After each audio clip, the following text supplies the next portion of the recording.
Kathy Vick, Deeply Awake. And I'm here tonight. I do very much want to let it rip, as they say. I have much to say. But I'm keeping to the feeling I've had for a while that this corridor is one in which to honor it and myself. I'm keeping my thoughts more close to myself, sharing them with friends, having contact with individuals, not walking around, isolated from people, actually the opposite. But it feels good. So I thought it fitting to walk through this particular corridor before we hit the 12/12 and the solstice, for me to read aloud an essay that I've been looking for this essay for so long, high and low, and I couldn't find it. And it came on my feed for one of the things that was posted on my Facebook a year ago today. And it was 4 years ago that day that I wrote and then posted this piece called Sandstorms, which is very significant and important to review. Not only in my weird little story, that's sort of a sidebar more and more, but because some of the things that I spoke about happened and are happening, and it's just so pretty. So it's I think very heartening too, because I just it's perfect. So one of the reasons I record this stuff is that in the old days I would write something. It was a channel up until just recently, the last year. When I channeled something that hit a nerve, struck a chord, then people were kind enough to convert my text to audio and then put a pretty up with it and then put it on YouTube. Isn't that cool? So I have a lot of hits on YouTube as Deeply Awake channels that were done in 2013 and 12 and 14. And that's very soothing to me. There are other pieces that I would like very much to have read to me. It's important to me to hear it. And I don't have anyone to read to me right now. And so what better way to fill a need than to fill the need? Because I think it's significant to the collective, to we who are doing this work. I think it's important, so I'm going to give it to you. So if you want to reference it, you can. But it's like freaky important, I think. So for me anyway, it was really pretty too. So, yeah. 23 days after this, I had that moment that I was talking about through this. It was bizarre. And so much more. Okay. Deeply Awake, Sandstorms. After Thanksgiving, I caught the cold going around our little family. One by one, we each succumbed, and on Sunday night, I noticed it sidling up to me, but was already well within its influence. I have spent many days deconstructed, fallow, quiet. Lots of sleep, lots of feeling uncomfortable and feeling swimmy, like I am in a dream. Not entirely unpleasant, but a state wholly incompatible with tidying up, doing chores, or putting on scrubs and going to work. I have noticed within my awareness over the last 3 weeks or so that there are many things in my life coming to a close or are close to exhaustion.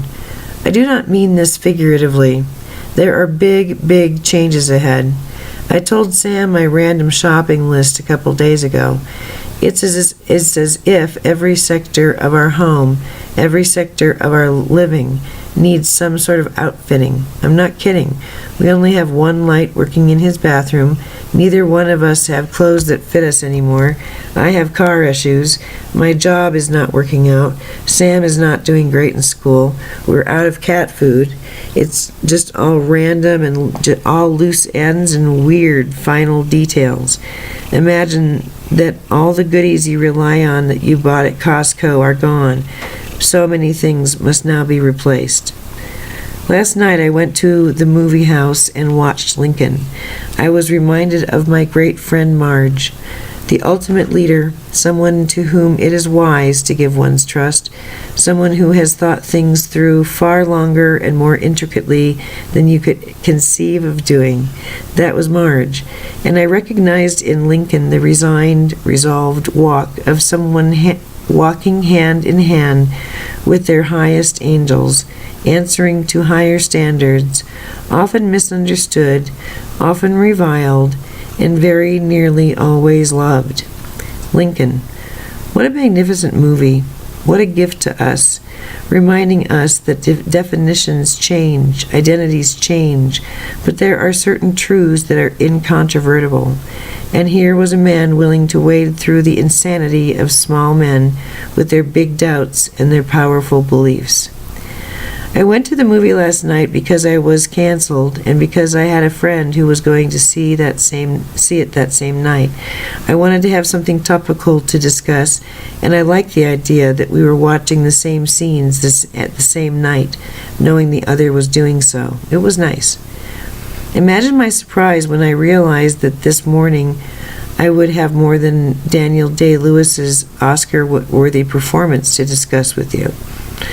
Last night, no less than 3 times, although it could have been on an endless loop for all I know, I had the same dream. Very specific, very visual, very clear. And right up to the moment I decided to get up, the dream was going. Each repetition was different.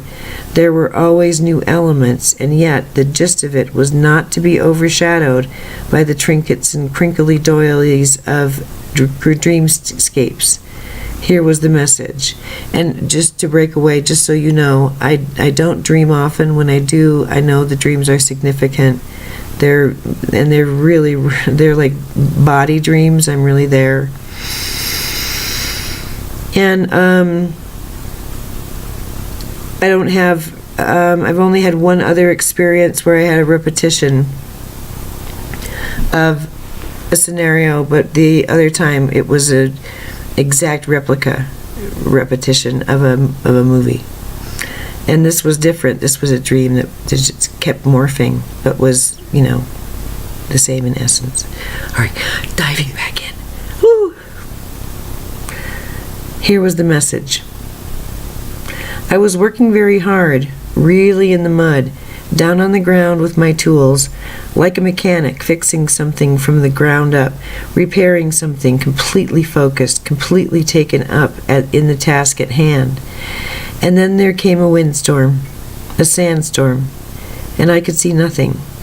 It was all debris and whiteout, tanned out conditions, no visuals. And then the dust settled, and I was stunned, very gratified and shocked to see that once the storm had concluded, in the stead of all the old structures, the things I expected to see once things calmed down, all those old things had been magically replaced with a brand new set of structures. How do I describe this? I could see through the last fine film of sand that there were new chairs, new furniture, as big as houses, making crazy shadows in the unpredictable, shifting sand. I turned my head this way and that, and all around me stood brand new, very beautiful and sturdy and strong structures.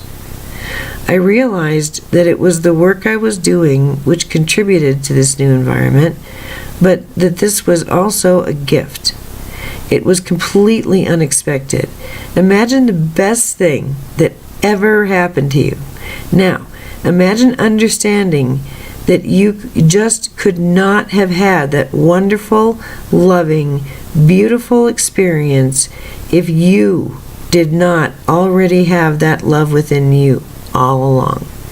But reflecting on the magnitude of the wonderfulness, it is hard to imagine something this amazing without some divine intervention.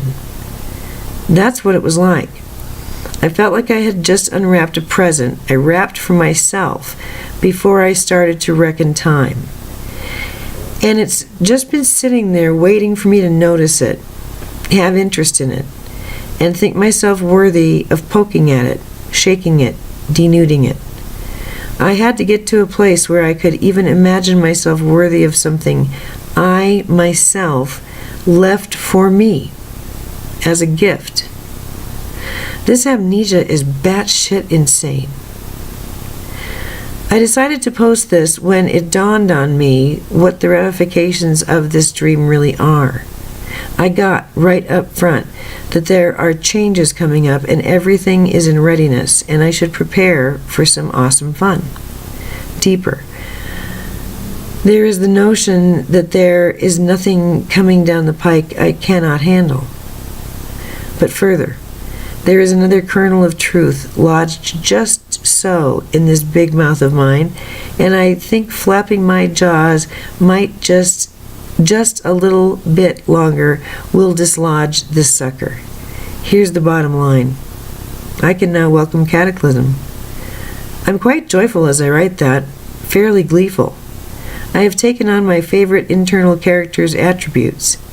He's about 450 years old, looks like a short, psychotic version of Albus Dumbledore, is completely abstracted and thoroughly rooted in reality. He uses reality as a schoolroom all the time. He's got a wicked, intense, explosive sense of humor, understands most everything, is completely sweet, kind, humble, but with his initiates, a squirrel.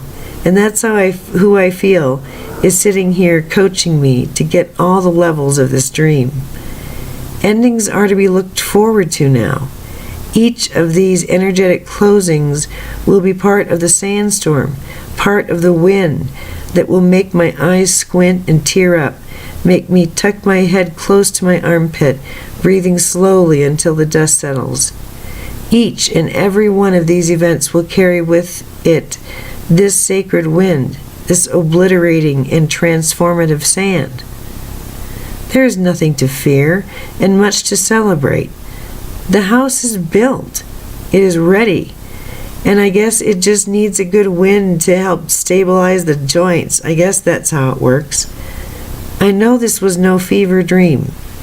I went to sleep last night intent on becoming the beautiful, almost full moon I gazed at as I drove home from the show. I wanted to be that white-blue light, feel it become me, fill my trunk, my breath, and my environment with that liquid light of love and wisdom. I do not know if you are suffering through a sandstorm right now. I do hope you are not, because they're a pain in the ass. But if you are, it's okay. Never let it be said, there is only one way to do this thing. We are all doing a spectacular job of awakening, and we are doing it in perfect timing, in perfect rhythm, with a cadence that I think may in fact be ridiculous to sit and discuss, as if we can begin to comprehend it. My friend and I have been talking a lot about the big events coming up, what we expect, what we want. And it really does get pretty simple. Imagine if in one day, in 1 hour, in a moment, everyone in the world simultaneously became very, very still. And in that moment of silence, it grew within each man and woman and child on this blue planet that no one here is an enemy, least of all self. That each of us are beings of light, love, joy, peace, brotherhood. We are essences of love. And if each and every person got a hit of that, well, imagine what the world would look like. I think there's a lot of sense to this. I still am a holdout for a transfigurative moment. And I, for one, am going to be sort of miffed if I don't get to have some sort of big, energetic event. Anyone who has read these blogs knows that I tend to go large energetically. And with an event like this, you better believe I expect a couple big ones. Miracles. I believe that this energetic door we are now marching toward, with all certainty and solemnity, was opened in 1992 or 1993, and has been squeaking open more and more and more as the celestial events of this year have marked our collective consciousness with timing, with mysterious events our souls know are important, but which our rational minds still sometimes balk at. That's why this whole winter solstice thing has a bit of a made-up feel for me. I feel like it's someone else's expectation that we as a gang have just decided is correct, something we can all get behind. But the calendar goes on and on and on. We go on and on. But since everyone has sort of decided that that is the day, this one day, December 21, 2012, is some sort of key, then okay, I can go along with that. I'm just happy for the company. So, if we're going to create for ourselves a moment into which we may walk as a community and as the individual aspects of the all that we most definitely are, then what sort of outcomes can we expect? Will it be as simple as just waking up collectively to our beauty and magnificence and power and creativity? Well, that would be enough, wouldn't it?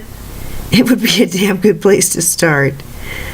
There'd be a lot less nonsense in this world, and rational people would feel a lot more innate permission to speak up if everyone was operating from the same even playing field. But maybe there will be something more. And maybe this is not some concocted event, not entirely. We helped the teachers ascend 18 years ago, 11 days from now. The 12-12, and I never know if the year is right, so if that is not the correct number, let it go. It was 1994. The 12-12 has always been a significant place in my heart. I am beginning to ponder how I want to spend it, where I want to be at dawn, at the 12-12-12, at sunset. I am beginning to gather the prayers I want to say, the thoughts I want to be conscious of, the intentions I wish to inhabit.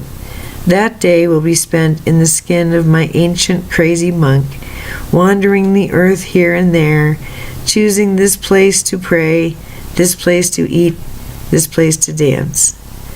And as these winds start whipping through the walls of my current unsustainable reality, the old constructs I have always called home begin to become obscured in the dust, and I notice that I must avert my eyes only now and then, but I can sense that the storm is picking up speed and power, and that this is going to be an unpredictable one.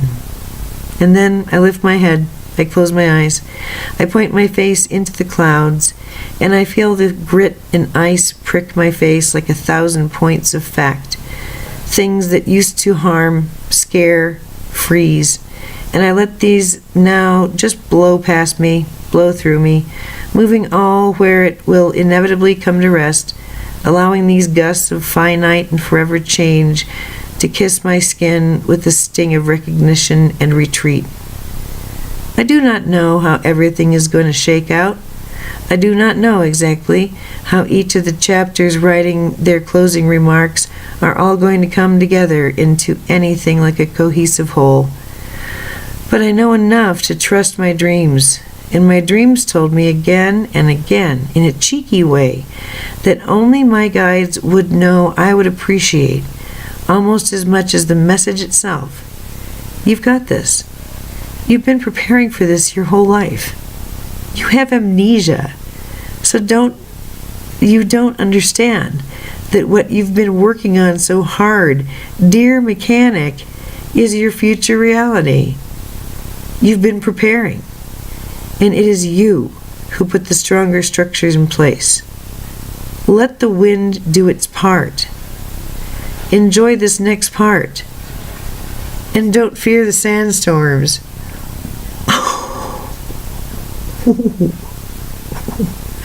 So, with that I close my little gift to humanidad. It's so beautiful and so perfectly timed.